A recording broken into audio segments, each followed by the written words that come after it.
अस्सलामुअलैकुम वरहमतुल्लाहि वबरकातुहू। जी दोस्तों, आज हम बात करेंगे एक बहुत ही ज़बरदस्त होम रेमेडी के मतलब जो आप में खून की जो रगें हैं उनको तंग होने से बचाती है, और साथ में इस रेमेडी की वजह से आपके जो दिल की सेहत है वो भी बेहतर हो जाएगी। इस रेमेडी को आप बहुत ही आसानी से अपने घर में बना सकते हैं, क्योंकि जो चीज़ें इसमें शामिल होने वाली हैं वो सब की सब आपके किचन में मिल जाएंगी। तो दोस्तों चलिए शुरू करते हैं वीडियो को और जानते हैं इस रेमेडी के बारे में पूरी डिटेल।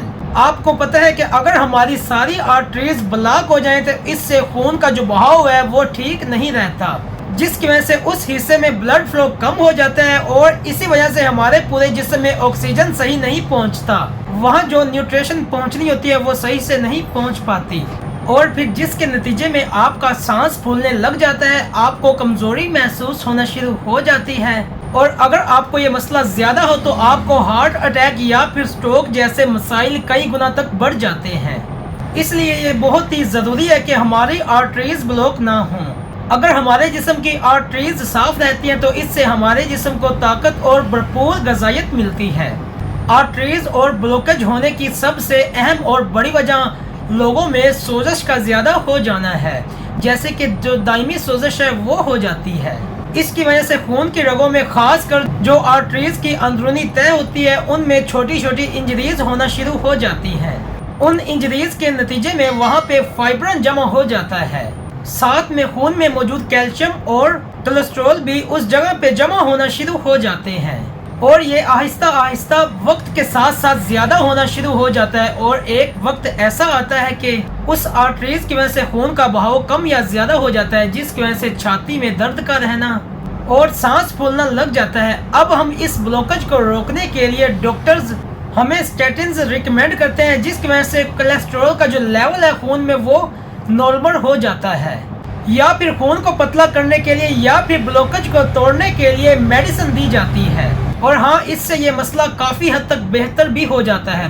ब्लॉकेज और जो कोलेस्ट्रॉल है वो भी कम हो जाते हैं, और थोड़े अरसे तक इन्हें लेने से कुछ खास फर्क नहीं पड़ता। लेकिन आप अगर बहुत ही ज़्यादा लंबे अरसे से इन मेडिसिन का इस्तेमाल करते हैं तो इससे आपको साइड इफ़ेक्ट भी होना शुरू हो जाते हैं, जैसे कि पट्ठों में दर्द रहने लग जाता है, मैदे के मसाइल पैदा हो जाते हैं। इसलिए ज़्यादा बेहतर होगा कि आप कोई नेचुरल और सेफ रेमेडी इस्तेमाल करें, जिससे आपका जो ब्लड कोलेस्ट्रॉल है वो भी कम हो और इससे खून की रगें भी साफ हो जाएं और इससे आपको कोई ख़ास साइड इफ़ेक्ट भी ना हो। और हाँ, यहाँ पे आपको एक बात ये भी करते चले कि ये जो रेमेडी है, अगर आप इससे पहले कोई मेडिसिन वगैरह इस्तेमाल कर रहे हैं तो आप उसके साथ भी इसे इस्तेमाल कर सकते हैं। इसमें कोई किसी किस्म का साइड इफ़ेक्ट नहीं होगा। इस रेमेडी को इस्तेमाल करने से पहले आप अपने डॉक्टर से एक दफ़ा लाजमी मशवरा करें, और कोई भी दुआ ना अपनी तरफ से शुरू करें और ना ही अपनी तरफ से बंद करें। तो दोस्तों, इस रेमेडी को बनाने के लिए हमें 5 चीज़ों की ज़रूरत पड़नी है, जिनके लिए आपको ये जानना इंतहाई ज़रूरी है कि ये कैसे ब्लॉकेज को कम कर सकती हैं या फिर रोक सकती हैं। जी दोस्तों, अगर हम नंबर 1 पे बात करें तो वो है गार्लिक। इस रेमेडी में आपने सबसे पहली चीज़ लहसुन को शामिल करना है। लहसुन में एक खास कंपाउंड एलिसन होता है, जिसकी बहुत ज़्यादा खूबियाँ हैं कि ये हमारे जिस्म की रगों में जो खून का लेवल है, जो खून का बहाव है, उसको कम कर देता है, यानी नॉर्मल कर देता है, और ये साथ में ब्लॉकेज को भी ख़त्म कर देता है। इसमें ज़बरदस्त सोजश कम करने वाली खूबियों के साथ साथ पावरफुल एंटीऑक्सीडेंट भी है, जो आपकी आर्टरीज को हेल्दी करने के साथ साथ दूसरा इन्हें साफ करने में भी काफ़ी ज़्यादा हेल्प करती हैं। जी दोस्तों, अब हम बात करते हैं नंबर 2 पे, तो वो है लेमन।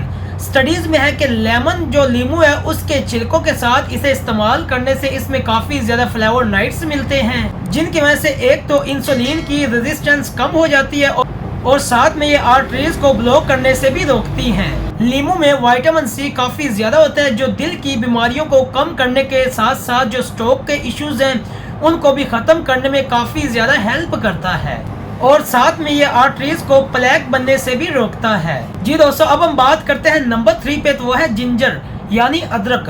अदरक वैसे तो बहुत सारी होम रेमेडीज़ में इस्तेमाल की जाती है, क्योंकि इसमें सोजश कम करने वाली बहुत ही ज़बरदस्त खूबियाँ और पावरफुल एंटीऑक्सीडेंट होते हैं।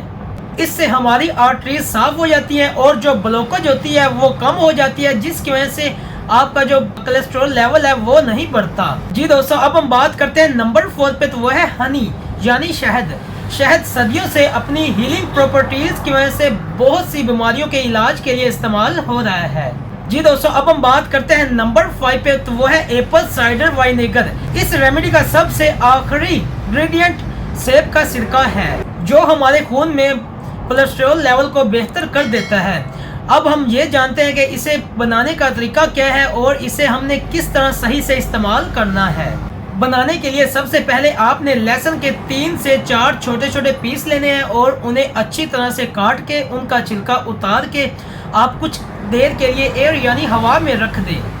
इसी तरह से जो अदरक का टुकड़ा है उसे भी आप 1 इंच तक ले लें और छोटा छोटा करके काट लें। काटने के बाद दोनों को आप एक ब्लेंडर में डाल के ब्लेंड कर लें और अच्छी तरह से पेस्ट बना लें। इसके बाद आपने 3 से 4 दरमियाने साइज के नींबू लेने हैं और इन्हें अच्छी तरह से निचोड़ लेना है। इसी तरह आपने 1 कप शहद का लेना है और 1 कप सेब का सिरका लेना है।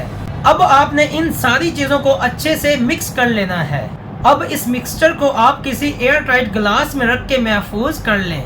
अब सवाल पैदा ये होता है कि आपने इसे इस्तेमाल कैसे करना है। तो आपने रोजाना 1 बड़ा चम्मच यानी तकरीबन 15 ml तक लेना है और उसे 1 गिलास पानी में मिक्स करके पी लेना है। रोजाना इसे आप 2 दफा भी इस्तेमाल कर सकते हैं, लेकिन बेहतर है कि आप 1 दफा इस्तेमाल करें और खाने से पहले इस्तेमाल करें। इस रेमेडी के इस्तेमाल से आपका ब्लड कोलेस्ट्रॉल बेहतर हो जाता है।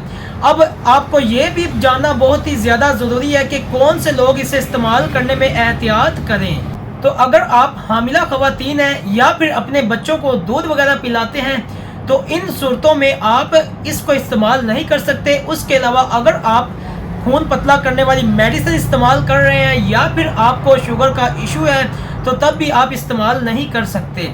और जब भी आपने इसे इस्तेमाल करना है तो अपने डॉक्टर से पहले लाजमी मशवरा करना है, उसके बाद ही इस्तेमाल करें। उम्मीद करता हूँ आपको ये वीडियो काफ़ी ज़्यादा पसंद आई है। आज के लिए फिल वक्त इतना ही, फिर मिलते हैं इंशाल्लाह नेक्स्ट वीडियो में। दोस्तों लाइक एंड शेयर भी लाजमी कीजिए और चैनल पे पहली दफ़ा आए हैं तो सब्सक्राइब करना भी मत भूलें। जज़ाकल्लाहु खैर, अपना भी ख्याल रखिएगा। अल्लाह हाफिज़।